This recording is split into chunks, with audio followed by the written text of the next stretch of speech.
let's think about the issues, and let's think about the parties, and think about who's in favor of what. Okay, and I'm going to go up instead of down, and the reason why you'll see why in a minute, right? But so the tariff. What's the purpose of the tariff again? Protective tariffs. Who benefits from it?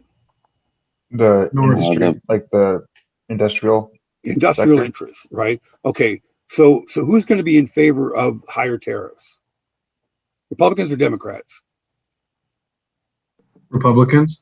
Republicans, exactly. Democrats are going to be against it because they're farmers, right? Or they represent the farmers. Okay, money, the money issue, the hard money, the gold standard. Who does the gold standard actually help? Hard money, It would be like the banks or like whoever right? issued the money. That Right. would they would favor them the most. Right. So the hard money represents commercial interests and industrial interests, right? And which party would be in favor then of hard money? The gold standard. The Republican Party, exactly. Okay, and then the Democrats would be against it. Now, what about the patronage issue? Who does that actually help? Democrats or Republicans? Would it be both? Yeah, it's both, right? See, that's the thing. The patronage, this is why I saved it for last, because the patronage actually helps both parties, right? Because both parties can make deals for political favors, right? So what's going to happen is that patronage or civil service reform will not be an issue either of the Republican or the Democratic parties. It will be a progressive issue.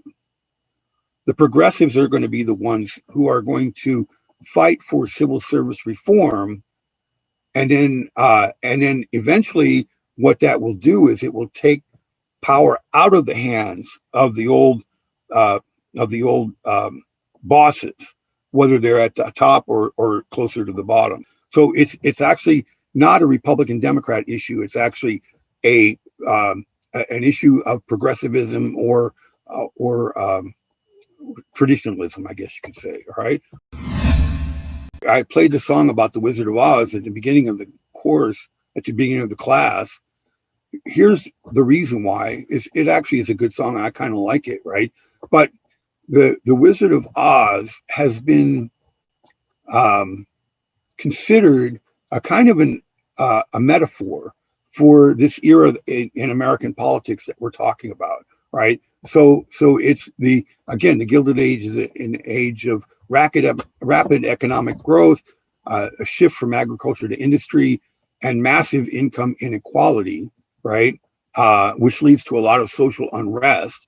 And so the story of the Wizard of Oz, the characters in the Wizard of Oz, is going to encapsulate those issues in American politics. Now, whether or not the author actually intended that is, we don't really know that. But what we do know is that we can make a good connection between the Wizard of Oz and the Gilded Age or the Progressive era, right? So if we're looking at the characters, the Scarecrow is going to represent the farmers. The Tin Man is going to represent industrial workers. The Cowardly Lion is William Jennings Bryan. I'm sure you guys have read about him in your textbook. And he's also going to be, we're going to see him again in the class in a couple of weeks, right? Dorothy is going to represent the Populist Party. We'll talk more about why in just a second. And then the Wicked Witches are going to be industrialists. The Wicked Witch of the East is Eastern industrialists, and the Wicked Witch of the West is railroads. Then the Emerald City is Washington, D.C., for obvious reasons, right? Because it's green. And the wizard will be President McKinley, all right?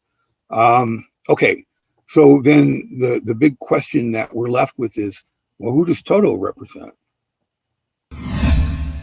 I want to leave this part behind, and we'll talk more about this. But continuing our story about the period of time that we're living in, this movement towards industrialization is going to have a catastrophic effect on farming in America. Okay, and here's the reason why: because farming is going to become more industrialized, meaning that corporations are going to be able to grow food that makes it possible for the prices to fall. Okay. And so what will happen to the individual farmer will be that he will go, say he goes at the beginning of the season and borrows money, and he grows these crops, and at the end of the season he tries to sell his crops to the railroad to take to market, and he can't get as much money as he actually borrowed because the prices have fallen. So the next year, so he goes into debt, and the next year he borrows more money, and he actually buys more seed, and he produces more crops with the idea that, well, if I didn't make any money last year, I'm going to need to make this much stuff to make it money. And then so he'll take his crops to market, but because there's more of them, the prices are going to be falling, and he'll go deeper in debt, right? So every year he grows more and more food, and every year he goes deeper and deeper in debt until he finally will end up in bankruptcy, right? The problem of the farmer really is driven by industrialization. And the response of the farmer is really going to be to try to stop industrialization. But that's not going to happen. The United States is an industrial country.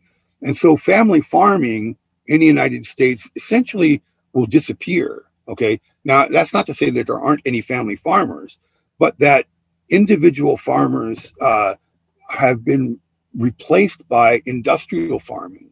I mean, go out to the Imperial Valley and look what's going on out there. It's all big business. It's not single family farmers. It's all big business, right? Okay. So essentially even agriculture has become industrialized in the United States, and the family farmer will really disappear. Okay.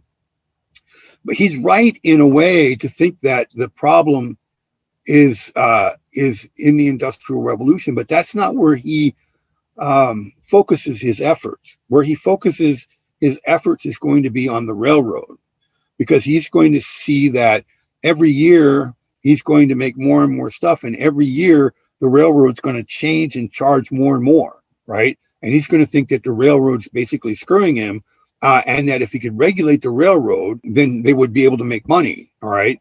The problem with that is that a railroad is an interstate entity, right? Railroad doesn't just go from someplace in California to someplace in California. It goes from California to Chicago, right? So what would happen if we were able to get the state government in California to regulate the railroad, which they were able to do? Actually, Illinois was the first, right? But they could, what that would mean would be that state law would say that railroads can only charge so much to move goods in California. But what about when they got to Nevada, right? Well, that would be under Nevada law. You follow me here? All right. And they can't control that. So the railroads could say, okay, well, we're going to charge you a dime to get it from Sacramento to the border, and then $1,000 to get it into Nevada, right? You see what I'm saying? So regulating at the state level isn't going to help them. And what they end up doing then is they form a national party. And the national party essentially in the beginning is an anti-industrial party, but it will become eventually a reform party. Okay. And the reform party is going to be called the Progressive Party.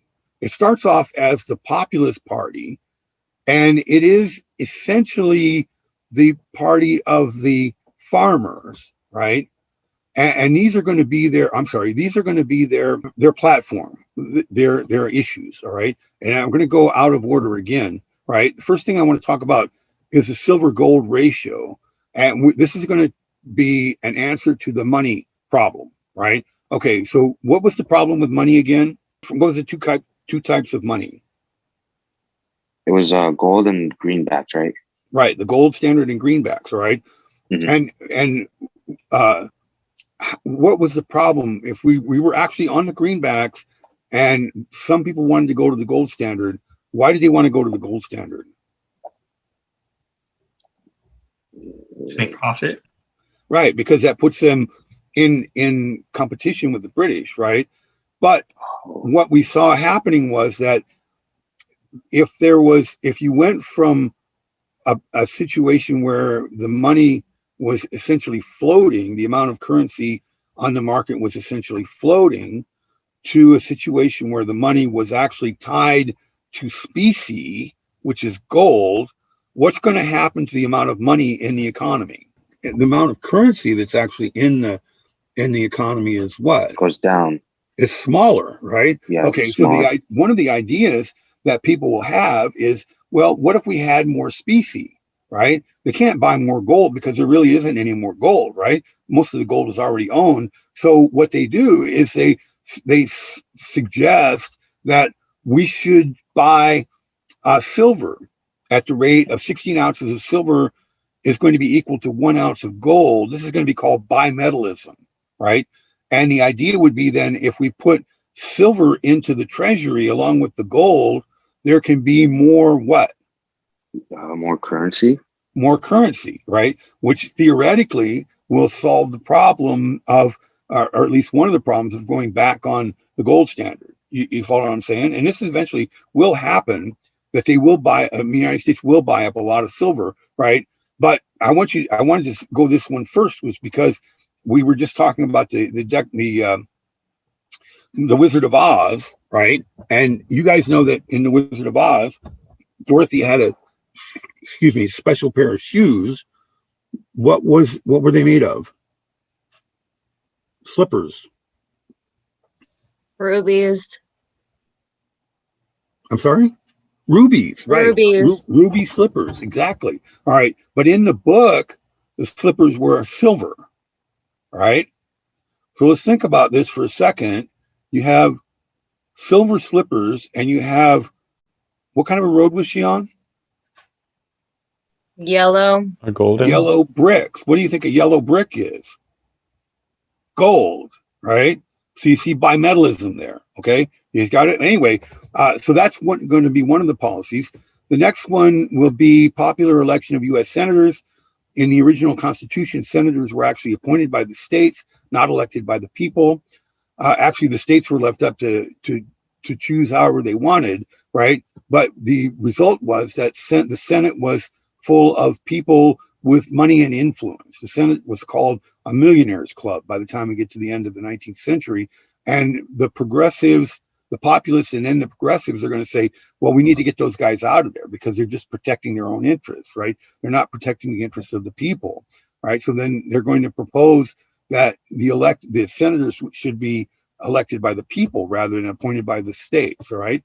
And then I'm going to go out of order again here. I'm going to talk about public ownership of railroads. Okay, so now the idea of public ownership of railroads is that the government would essentially buy the railroads from the railroad companies and operate them themselves, right? Meaning that because the government is made up of the will of the people, right? That would mean that the people own the railroads. And so rather than have the railroads owned by private corporations, they'll be owned by everybody. All right. Now there's a huge problem with that in the United States. What do you think that is? Basically, what they're saying is we're not going to allow private ownership. Instead, the government's going to own everything. Or that means that everybody owns everything in common.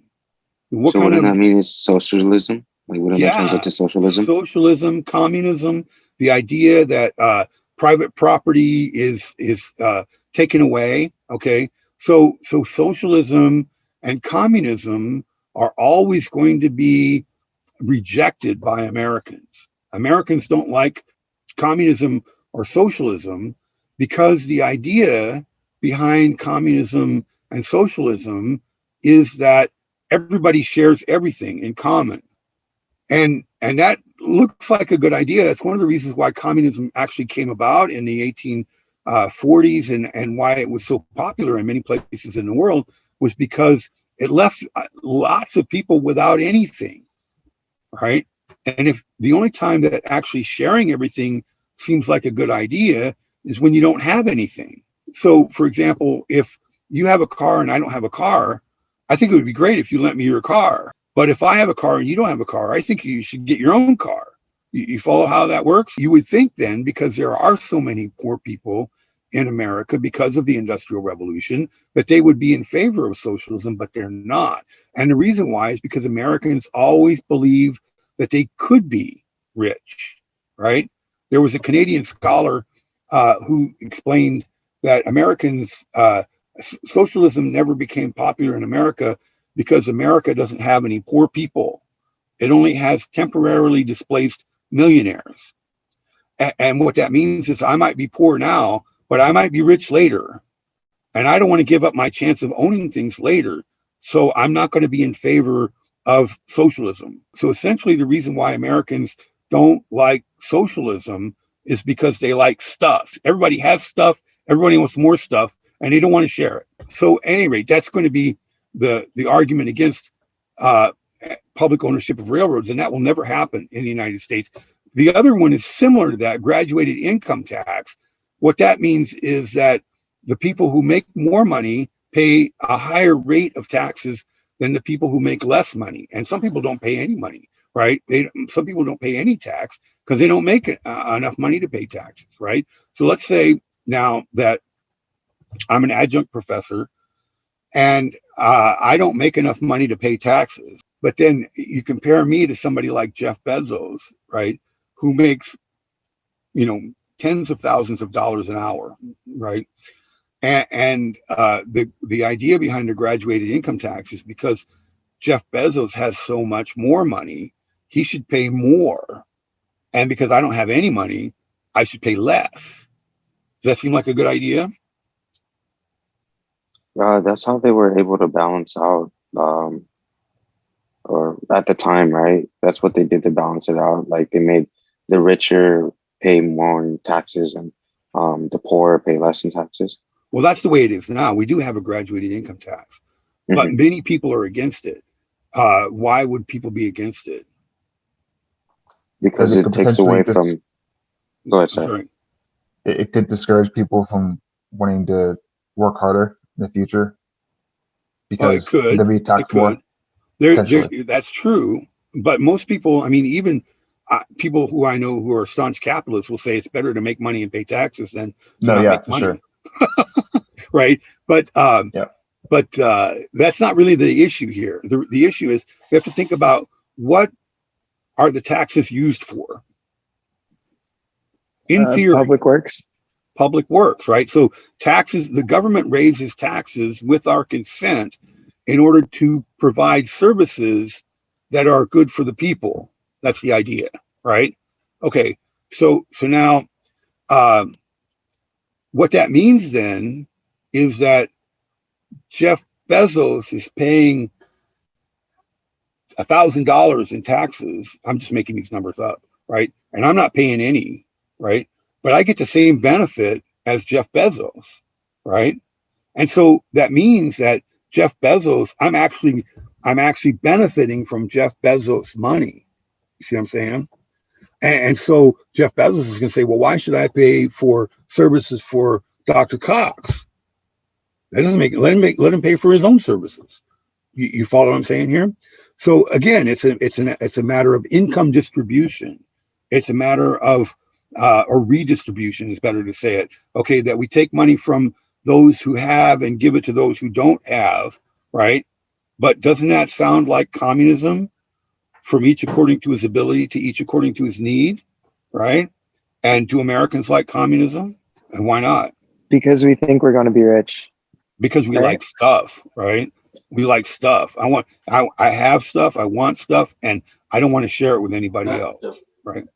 Now let me just mention to you, as I already said, that we have a graduated income tax in the United States. And let's think about the issue of socialism. Again, we'll bring this up again more later in the course, right? But if we think about the issue of socialism, Americans tend to think of, free market, laissez-faire versus socialism, share everything, right? And there's a hard line between them. But in reality, there really is no such thing as a free market. or laissez-faire. The government always has its hands on the economy, right? And the way that they do that, and one way that they do that is by raising taxes, right? We all pay taxes. I mean, even if you don't pay income tax, you pay tax at the 7-Eleven. So we all pay taxes. And so what we see then is that there is a kind of an element of socialism built into the system that claims to be capitalist, right? For example, let's say that we all pay taxes, but I pay much less taxes than so-and-so does. And yet the taxes are used to build a road, and I get to use the road just like the other guy, right? So I'm getting benefit for something that I didn't pay for, essentially, and that's income redistribution. Okay, or we could talk about the military. The military doesn't just defend the people that pay the most taxes; defends everybody, right? You know, and the fire department, and all these different things, right? So there is an element then that could be labeled socialism, and that a lot of people will label socialism. I mean, listen to a hardline economic Republican, they would say, well, we don't want to have the government do anything. Let's privatize everything, right? And not have the government do anything, right? But most of those people are well outside the mainstream because everybody wants the services.